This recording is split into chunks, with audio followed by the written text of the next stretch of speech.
Welcome to Hoop Talk Fanatics, episode number 14. I am here with Jacquie, how do you pronounce your name? Franciulli. Franciulli. And she is here to talk about how this season has been for Virginia, for the men's team, and welcome. And I'm happy that we got this time to work.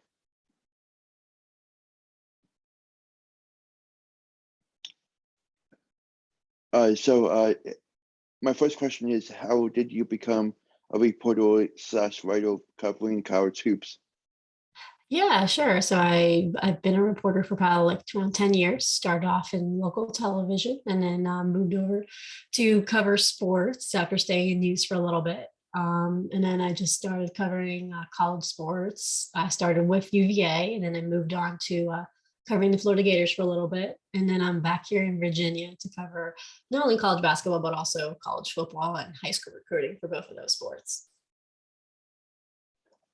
What were your thoughts on the regular season as a whole? For Virginia, it's been very inconsistent. They started off slow, obviously, with the losses to both Navy and James Madison. It was a team that didn't have experience playing together, and it showed. They had two transfers coming in with Jaden Gardner and Armand Franklin, and honestly, they needed both a little bit of time to get used to not only Tony Bennett's defensive system, but just in general with their new teammates. And Jaden Gardner has really stepped up in the last part of the season. He feels comfortable. He's defensively a player that's night and day from when he first started. And that's pretty much why Virginia has been playing well down the stretch, was because of his performance.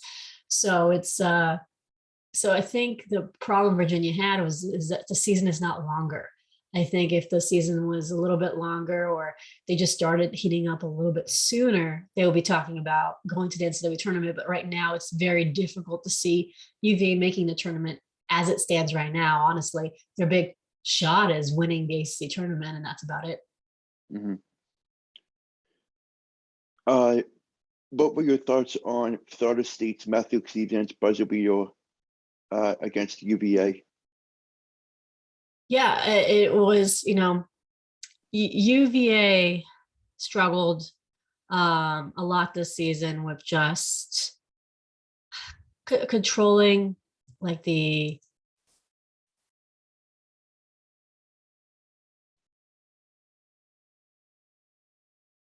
let me 1 second.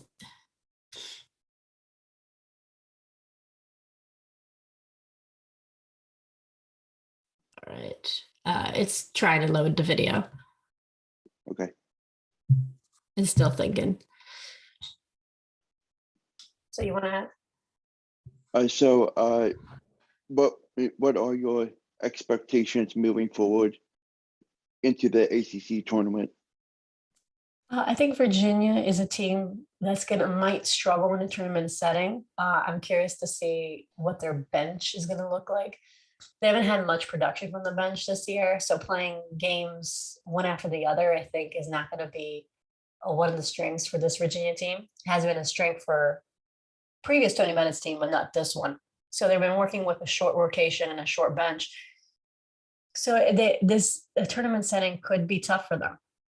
And like I said earlier, they need to win the ACC tournament to make the NCAA tournament. And one can argue that they could possibly make the tournament if they beat Duke again without winning the whole thing. Because at the end of the day, they need to show that the resume is better. Now, the ACC is having a down year. So obviously you get an automatic bid if you win the tournament. So that's the big thing. But if they beat, let's say, Duke on the way there, and they lose in the tournament final, you could argue that they possibly can sneak in depending on what happens ahead of them. Because that means they beat Duke twice in 1 year, and that's two really good wins over a quad one opponent. And then they also beat Providence early on in the season, which is another good win on their resume. So right now, they just need to focus on the tournament. That loss to Florida State kind of hit them a little hard.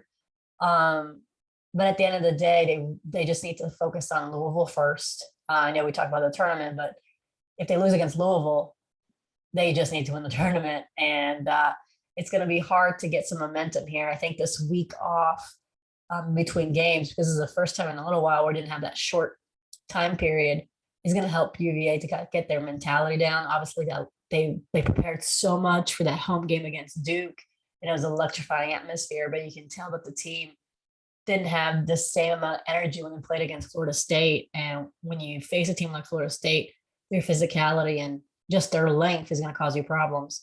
So, and that's what happened with UVA. They didn't have that energy and that physicality that they needed. And it seemed like they were still kind of trying to brush off that loss against Duke. So this week will help them out before Louisville. So my next question is, what was your favorite memory as of now covering Virginia basketball? In general, or just this season? In general. In general, I'll probably say it was 2014, I want to say, is when they won the ACC tournament. That team had Joe Harris, Malcolm Brogdon, Akil Mitchell. That was the first tournament win that they had in a long time. And just the excitement around the program. That's when it honestly started for them.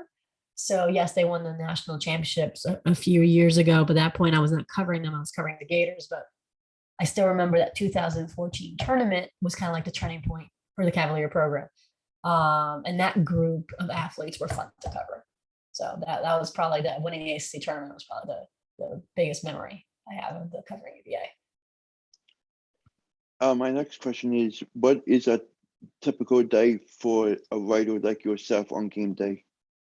On game day, kind of depends really. Like I said earlier, I cover high school recruiting, I cover college football too. So it kind of depends. If it's a midweek game, I'm probably doing other coverage too. So I might be interviewing recruits, or I might be interviewing a football player or a coach leading up to it. And the same goes on a Saturday. I might be at a men's lacrosse game men's lacrosse game right before the basketball game. And then preparing when I get to the game. I just, you watch warm-ups for a little bit, mingle with the other media people, and you just talk to people around the area. Sometimes, you get a good vibe of what's going on around the program, but just talking to people at the John Paul Jones Arena. And you watch the game and you get your post, you try to write your first draft of a story at around halftime. Obviously make changes here and there as the game goes. Obviously against Florida State, my lead changed quite a bit in the last 5 seconds.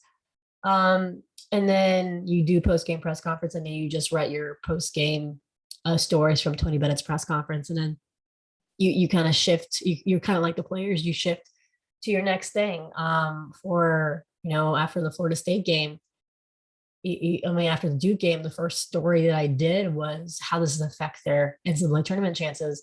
And after the Florida State game, you're just saying, okay, what did this team learn from this week? So a story that I'm writing this week is about Jaden Gardner and his evolution to a bigger defender. So you kind of shift your focus after every game, depending on what that game meant in the bigger picture. And my last question is, any other conference basketball teams you are keeping an eye on? Honestly, when you cover a beat, it's really hard to be hyper focused on another team. Yes, generalities, so you know who's good, who's struggling. The key players on each team because you see them when they play against UVA, but you don't have the same knowledge of those teams as you do the team that you cover day in, day out. Obviously, the ACC, again, I said it's been an interesting year. Duke is obviously the team to beat. They've been the most consistent out of everybody. But I'm interested to see how the bubble shakes out. Now, obviously, I said I covered the Florida Gators, so I'm interested to see what the Gators do with them facing off against Kentucky in that matchup. They're also a team that's looking to get in the bubble, and a lot of these, Mike White had to do a turnover in that program, and there's been a lot of different transfers. But it'll be interesting to see what they do.